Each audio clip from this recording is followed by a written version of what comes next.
বাংলা চলচ্চিত্রের দর্শকবৃন্দ যারা উত্তম কুমারকে চেনেন তারা তরুণ কুমারকেও চিনবেন, কারণ অভিনেতা তরুণ কুমার হলেন উত্তম কুমারের ছোট ভাই। বহু চলচ্চিত্রে তিনি সফলভাবে পার্শ্ব চরিত্রে অভিনয় করেছেন। ফিল্ম ইন্ডাস্ট্রিতে তার ডাকনাম বুড়ো নামে তিনি পরিচিত ছিলেন, কারণ তাঁর দাদা উত্তম কুমার তাকে বুড়ো বলে সম্বোধন করতেন এবং সেই কারণে ইন্ডাস্ট্রির সকলেই বুড়ো অথবা বুড়োদা এই বলেই তাকে সম্বোধন করে গেছেন। পেশাগত জীবনে তিনি কয়েকদিন ম্যাকলিট কোম্পানি মেট্রো সিনেমা এবং তারপর বার্ন কোম্পানিতে কাজ করেছিলেন। তারপর দাদার মতো অভিনয় জগতে পদার্পণ করলেন। অনেক ছবিতে উত্তম কুমারের পাশে তাঁর প্রাণবন্ত অভিনয় মনে রাখার মতো। তাঁর অভিনয়ের মধ্যে ছিল না কোনো জড়তা, কোনো আড়ষ্টতা। যে কোনো চরিত্র তিনি খুব সাবলীলভাবে অভিনয় করে ফুটিয়ে তুলতে পারতেন। মহানায়কের ভাই হলেও অভিনয়ের দাপটে, সূক্ষ্মতায়, মুনশিয়ানায় তিনি অদ্বিতীয় ছিলেন। ঝিন্দের বন্দি, দেয়া নেয়া, স্ত্রী, চৌরঙ্গী, কাল তুমি আলেয়া, ধন্যী মেয়ে, সন্ন্যাসী রাজা, সপ্তপদী অসংখ্য ছবিতে কাজ করেছেন, যার বেশিরভাগ ছবি তাঁর দাদা উত্তমের সঙ্গে। দাদা আর ভাই দুজনে যখন অভিনয় করতেন রূপলী পর্দার বুকে, তখন তাদের দাদা ভাই বলে মনেই হতো না। চরিত্রকে এতটাই প্রাণবন্ত করে তুলতেন দুজনেই। এতটাই সাবলীল তার অভিনয় ছিল যে স্বয়ং মহানায়কও তাকে একটু সমঝে চলতেন। তিনি বলতেন, বুড়োর সঙ্গে অভিনয় করতে গেলে আমি খুব ঘাবড়ে যেতাম। আমি আগে থেকে একটা বিষয় ভেবে রাখলাম, এভাবে এভাবে করব, কিন্তু ওর অভিনয়ের মাধ্যমে সবটাই দেখা গেল ঘুরে গেল। দাদা ঠাকুর ছবিতে অসাধারণ অভিনয় করার জন্য রাষ্ট্রীয় পুরস্কারও লাভ করেছিলেন। পরোপকারী ছিলেন, সহশিল্পীদের প্রতি খুব যত্নশীল ছিলেন। বয়োজ্যেষ্ঠ বহু অভিনেতাই যেমন ছবি বিশ্বাস, পাহাড়ি সান্যাল তাঁকে খুবই স্নেহ করতেন, কারণ আউটডোরে গিয়ে তিনি তাঁদের খুব যত্ন করেছেন। রূপলী পর্দায় অভিনয়ের সাথে সাথে মঞ্চেও অভিনয় করতেন। তখন বিশ্বরূপাতে ক্ষুধা নামে একটি বিখ্যাত নাটক চলছিল। কালী ব্যানার্জি, তরুণ কুমার, সুব্রতা চ্যাটার্জি অভিনয় করেছিলেন। সকলেই তখন স্ট্রাগল করছেন একটা সংগ্রামের সময়। সেই সময় রংমহলে চলছিল বিশ্বজিৎ চট্টোপাধ্যায়ের একটি নাটক। নাটকের শেষে প্রায় দিনই তরুণ সুব্রতাদের গাড়িতে তুলে নিতেন বিশ্বজিৎ। একদিন বিশ্বজিতের গাড়িতে যেতে যেতে সুব্রতার অনুপস্থিতিতে তাকে মনের কথা জানালেন তরুণ কুমার। বললেন, তিনি একটি মেয়ের প্রেমে পড়েছেন, বিয়ে করতে চান তাকে, তাঁরই সঙ্গে থিয়েটার করে। এই খবর শুনে বিশ্বজিৎ বললেন, বাড়িতে বলেছিস? বুড়োদা তখন মুখ কাঁচুমাচু করে বললেন, কি করে বলবো? মা, বাবা, দাদা কি বলবে? ভয় লাগছে, এখনও তো সেভাবে রোজগারই করি না। বন্ধু বিশ্বজিৎ তাকে ভরসা দিলেন, বললেন, আরে ভয় পাচ্ছিস কেন, আমরা তো আছি।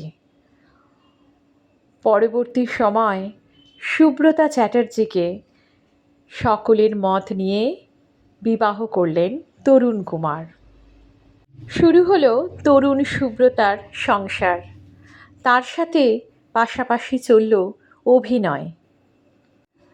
চ্যাটার্জি বাড়িতে বিয়ে করে এসে বিয়ের পরেও কিন্তু অভিনয় করার জন্য তার উপর কোনো বাধা নিষেধ ছিল না। তাই বিয়ের পরেও সুব্রতা স্বাধীনভাবে ছবিতে অভিনয় করে গেছেন। শুধুমাত্র ছবি কেন, মঞ্চতেও তিনি অভিনয় করেছেন। চিড়িয়াখানা, সাত পাকে বাঁধা, প্রথম কদম ফুল, মেঘ কালো, পিতা পুত্র, মেম সাহেব, বিষবৃক্ষ উল্লেখযোগ্য ছবিতে অভিনয় করেছেন সুব্রতা। বেহুলা লখিন্দর ছবিতে মনসার চরিত্রে অভিনয় করে নজর কাড়েন তিনি। স্বনামধন্য পরিচালক সত্যজিৎ রায়ের চিড়িয়াখানা ছবিতে অভিনয় করে শ্রেষ্ঠ সহ অভিনেত্রীর পুরস্কার পেয়েছিলেন। অভিনেত্রী হয়েও সুব্রতা ছিলেন চট্টোপাধ্যায় পরিবারের যথার্থ ছোট বউ। শাশুড়ি, জা, ভাসুর সকলের সঙ্গে তাঁর দারুণ সম্পর্ক ছিল। তার বড় ভাসুর উত্তম কুমার সুব্রতাকে ডাকতেন ছোট বলে। মেজ ভাসুর বরুণ কুমার সুব্রতাকে টুনটুনি নামে ডাকতেন। বরুণ কুমারের স্ত্রীর অবর্তমানে তাঁদের মেয়ে মৌসুমীকে নিজের সন্তানের মতন করে মানুষ করেছিলেন সুব্রতা। নিজেদের একমাত্র মেয়ে মনামির সঙ্গে কখনো আলাদা করে ভাবেননি। সুব্রতার অভিনয়ে মুগ্ধ হয়েছিলেন উত্তম কুমার। সুব্রতা ছিলেন বাংলা ছবির স্টাইল আইকন অভিনেত্রী, তাই সুচিত্রা সেনের পাশেও তিনি উজ্জ্বল জ্যোতিষ্ক হয়েছিলেন মেঘ কালো ছবিতে। নায়িকাদের পাশে তিনি বুঝিয়ে দিতেন তিনি অন্য রকম।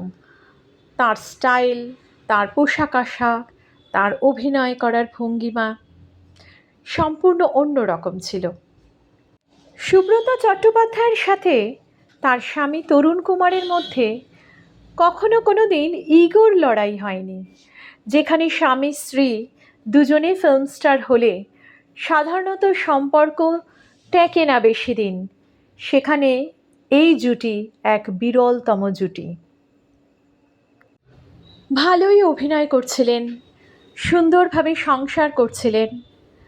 মহানায়কের মৃত্যু একটা ধাক্কা। তারপর ধীরে ধীরে তরুণ কুমারের শরীর যায় ভেঙে, অসুস্থ হয়ে পড়েন সুব্রতাও। একটা সময় আসে যখন তরুণ কুমারও অসুস্থ, সুব্রতাও অসুস্থ। একজন সুস্থ হয়ে হসপিটাল থেকে বাড়ি ফিরছেন, তো আর একজন অসুস্থ হয়ে হসপিটাল যাচ্ছেন। এরকম একটা সময় এসেছিল দুজনের মধ্যে। অবশেষে 2003 সালের 27শে অক্টোবর ভাইফোঁটার দিন প্রয়াত হলেন বুড়োদা অর্থাৎ তরুণ কুমার। সুব্রতাকে একা ফেলে রেখে চলে গেলেন, কিন্তু সুব্রতা তার ভালোবাসার টান এমনই ছিল যে বেশি দিন হলো না, 2004 সালে তরুণ কুমারের জন্মদিন 24শে ফেব্রুয়ারিতে তিনিও চলে গেলেন পরপারে, চিরবিদায়ের দেশে। তার প্রিয় তরুণকে ছাড়া জন্মদিন কাটাতে হলো না সুব্রতাকে।